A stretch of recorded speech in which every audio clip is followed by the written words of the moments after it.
Olha o Vandeco aí, gente!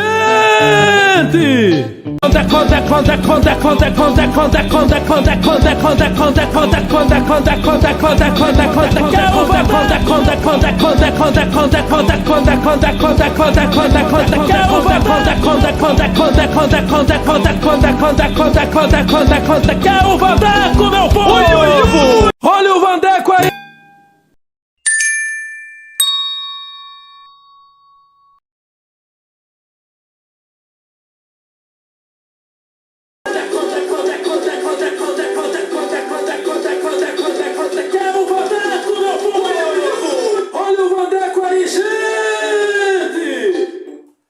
Olá, amigos do esporte, estamos chegando para a 6ª edição do Vandeco News. Vandeco News é mais um programa do canal do Vandeco, que no sábado completou apenas uma semana e já é um sucesso total na internet. O número de inscritos tem evoluído assustadoramente, os aficionados do esporte têm visitado os vídeos, colocado o seu like, estão colocando lá, ativando o sininho para receber atualizações. Nós já temos mais de 30 vídeos disponíveis no canal do Vandeco. Eu só queria, nesse início de programa, falar sobre um acontecimento triste que eu citei ontem, bem rapidamente, en passant, e trago aqui mais informações sobre o terremoto que aconteceu no sul da Turquia e no norte da Síria. O terremoto com 7,8 graus na escala Richter foi muito forte, atingiu várias edificações, e nós recebemos a triste notícia que um casal de atletas que atuam no voleibol da Turquia acabaram falecendo no dia de ontem.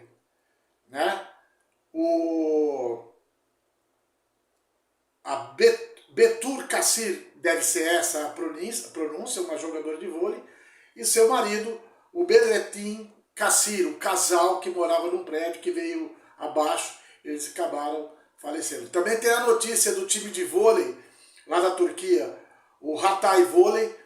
Os jogadores estavam no alojamento no prédio, mas a informação que eu ouvi na Rádio Jovem Pan News, agora na hora do almoço, pelo Alex Silva, que elas conseguiram evacuar o prédio que veio abaixo. A Bia, ex-jogadora da seleção brasileira também, fez um depoimento dramático. Então a situação é muito triste lá na Turquia. A gente tem visto as imagens no noticiário, já temos mais de 5.000 mortes e infelizmente a perspectiva é que esse número aumente. Mas vamos falar de coisa boa, vamos falar de Esporte Clube Noroeste, que vem se preparando para o jogo de quarta-feira contra o Lenense no Alfredão, expectativa de um ótimo público. Vamos falar sobre o Bauru Basquete, que também vem se preparando para o clássico contra o Paulistano no próximo sábado, às 15 horas, no ginásio Cláudio Nantini, na panela de pressão. E o SESI Vôlei de Bauru, que está tentando se recuperar das 4 derrotas que teve para os 4 grandes times que estão na ponta da Liga Feminina de Vôlei. No jogo de sexta-feira contra o Barueri, no ginásio Paulo Scaff. Bom, mantendo a tradição, vamos começar falando sobre as curiosidades do esporte, né? A gente tem trazido as curiosidades do futebol, não é verdade? Mas a gente quer aqui trazer, criar um clima mais ameno. Nós falamos na sexta-feira sobre as dimensões da trave, de onde surgiu, lá no portão da Universidade de Cambridge, na Inglaterra, trouxe muito espanto para as pessoas. Ontem falamos sobre as dimensões do gramado também, muita gente conversou comigo a respeito que não sabia que a dimensão de 105 por 68 dava origem a uma pista de atletismo de 400 metros, e hoje vamos falar sobre os cartões. Até 1970, ninguém era expulso. Não existiam os cartões. A Copa de 66 ainda não havia os cartões, e eles foram implantados na Copa de 1970 no México, onde o Brasil acabou sagrando-se tricampeão de futebol. Até a Copa do Mundo de 70 não existiam cartões amarelos e nem vermelhos. Sim, eles só surgiram na Copa de 66 após um desentendimento entre o jogador, só podia ser, né, argentino, e o árbitro da partida. O jogo era entre a Argentina e a Alemanha, e o árbitro não gostou da maneira que o argentino contestou a marcação, sinalizando com a mão que ele havia sido expulso de campo. Entretanto, o argentino não entendeu a sinalização e continuou em campo. Após isso, a FIFA, Federação Internacional de Futebol Association, a FIFA implantou os cartões amarelo e vermelho, inspirando-se nas cores do semáforo. Amarelo reduz a velocidade e vermelho para. Então, os cartões amarelos foram implantados somente na Copa de 1970. São 53 anos aproximadamente, né? Aliás, aproximadamente, então você vê que é uma coisa recente. A gente não consegue conceber antes disso como que as coisas ocorriam nos jogos de futebol, porque hoje o número de cartões amarelos e o número de cartões vermelhos é muito grande por partida, né? Às vezes as equipes têm um futebol mais viril, o número de cartões é mais alto. Então é incrível conceber como isso era feito no passado. Então trouxemos mais uma curiosidade do futebol para você que acompanha aqui o canal do Vandeco. Bom, vamos começar falando aí da série A2, né? Que nós tivemos na semana passada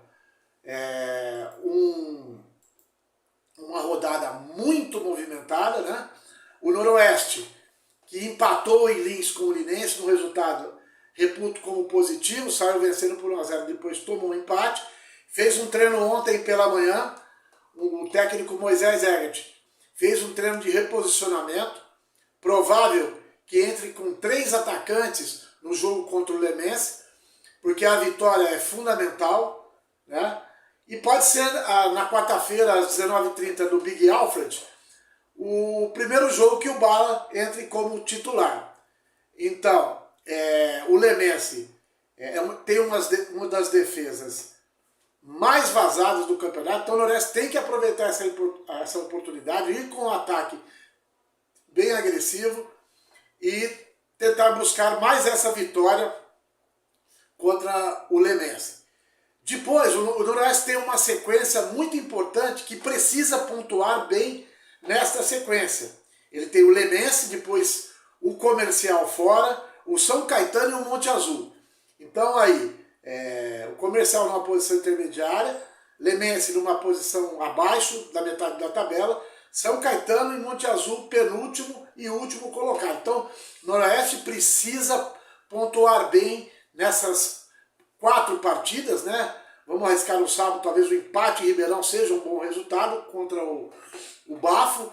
E eu acredito que se o Noroeste fizer bons resultados, uma vitória contra o Lemense amanhã no Big Alfred às 19h30 com um público gigante.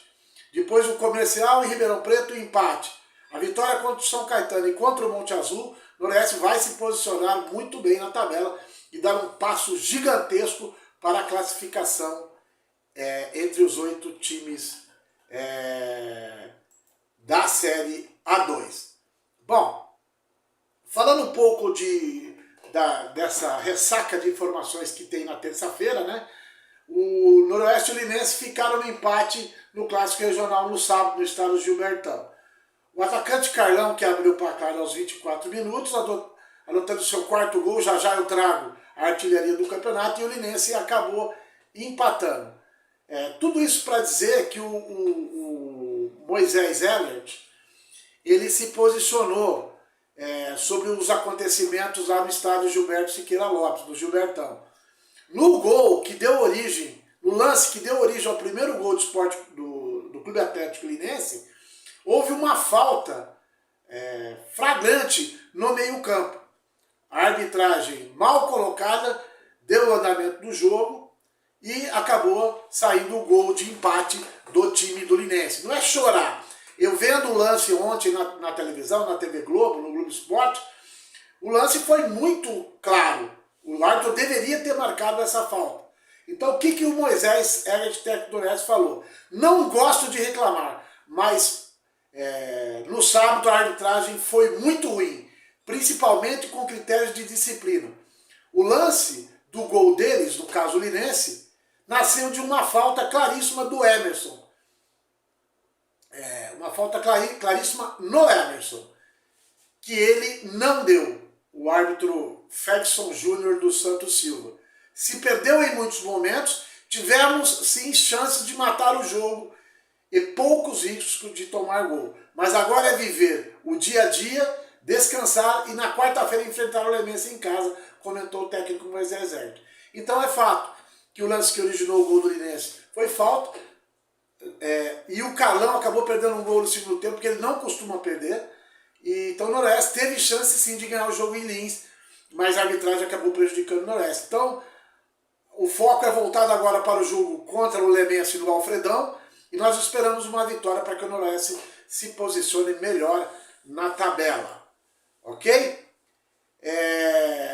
Eu trago para vocês agora a tábua de artilheiros. A tábua de artilheiros é raiz, hein? Tábua de artilheiros é raiz. Os artilheiros do Campeonato Paulista da Série A2. Em primeiro está o Gé, da Ponte Preta, com 5 gols. Junto com ele o Ailon, do Novo Horizontino, também com 5. O Caio Mancha, da Briosa, da Portuguesa Santista, com 5. O Bruno Moraes, do Juventus, do Moleque Travesso, com 5. A Ponte também tem o Elvis. Elvis não morreu, apenas diminuiu. Diria um amigo meu lá de Agudos. Um abraço para você, Elvis Ferreira, grande colaborador do nosso canal do Vandeco, está me ajudando na edição. Em breve, novidades aí com a ajuda do Elvis Ferreira lá da cidade de Agudos.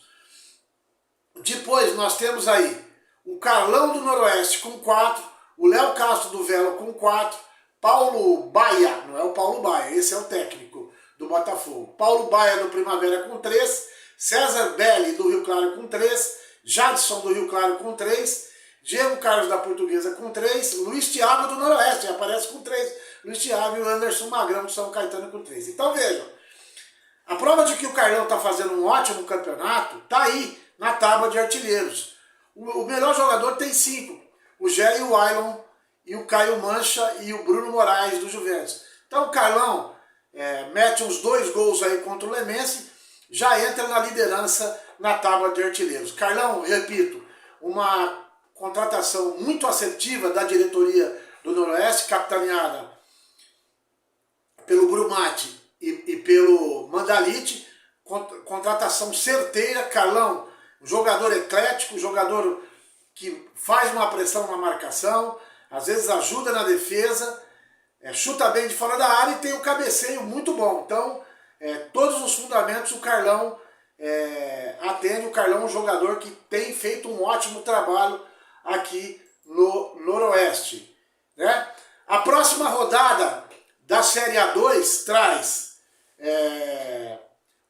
Monte Azul e Primavera de Indaiatuba em Monte Azul, Rio Claro e Ponte Preta no Chimitão, Clube Atlético Juventus e o Comercial na Javari, Oeste de Barueri e o Inhoquim, o 15 em Piracicaba, Norusca e Lemense no Big Alfred, no Alfredão, esperamos com um público gigantesco.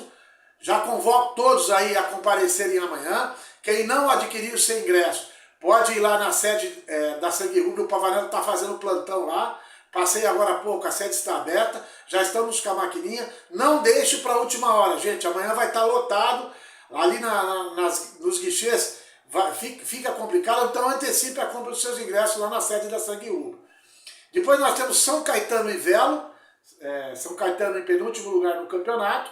O Novo Horizontino, numa reação, joga com o Clube Atlético Linense em Novo Horizonte. E por último, mas não menos importante, o Taubaté recebe a Portuguesa Santista na cidade de Taubaté. Aí depois, como que está a classificação até o momento? Nunca é tarde para repetir. A Portuguesa Santista lidera com 16, a Ponte também 16 no critério de empate, fica em segundo. Novo Horizontino com 13, Rio Claro e Primavera de Indaiatuba. Rio Claro em quarto, Primavera em quinto. Velo em sexto com 10. Noroeste em sétimo com 10. E Juventus em oitavo com 10. Só para trazer o Linense em nono com 10, para prestigiar a região. Em último lugar, o Monte Azul com apenas 3 pontos e 3 empates. E o São Caetano com 6 pontos, deu uma pequena melhorada, mas ainda posição muito complicada do São Caetano. Então, reforço a todos comparecerem amanhã no Alfredão, jogo no horário excelente, os ingressos estão vendidos nos pontos que normalmente são vendidos, na banca do Tausti, na Sangue Rubro. Pavanello já está com a maquininha lá, está desde a manhã com a sede aberta, deve ficar aberta até as 17 horas. Não deixe para a última hora, amanhã a sede estará aberta, a sede da Sangue Rubro, na rua Venceslau Brás, quadra 12, em frente ao portão principal, estará aberta para você comprar o seu ingresso. Compareça, prestigie o Noroeste, além do apoio fundamental para causar aquela pressão no Lemense, é muito importante que a gente melhore o caixa do clube, que é muito importante melhorar a arrecadação e ajudar o Noroeste. Isto posto, vamos falar do Bauru Basquete. Eu queria, antes de falar do Bauru Basquete, trazer uma denúncia aqui que o futebol interior trouxe. Nós temos uma denúncia da federação que veio aqui no canal Futebol Interior. As denúncias envolvem o Monte Azul no empate de 2-2 com o São Caetano. O lateral Kekel entregou alguns escanteios aos adversários que pareceram suspeitos para quem estava de fora. A polícia e a Federação Paulista de Futebol investigam se o atleta tem algum envolvimento com alguma casa de apostas.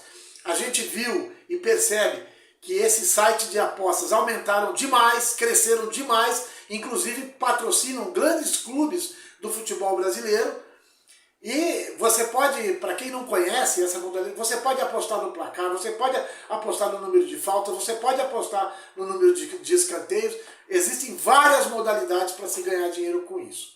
Então, mais uma denúncia que vai ser investigada pela polícia e pela Federação de Futebol. Agora sim, falando de basquete, vamos falar do Bauru Basquete, que no próximo sábado, às 15 horas, recebe o paulistano num clássico do basquetebol paulista e brasileiro. O Bauru Basquete está fazendo uma promoção, você leva 1 quilo de alimento e ganha um desconto no ingresso, R$15. Então vamos fazer um apoio solidário às entidades, levar 1 quilo de alimento e pagar o ingresso mais barato no ginásio de panela de pressão, no ginásio de Cláudio Mantini, no sábado, dia 11, às 15 horas, lembrando que é o jogo da TV. Né?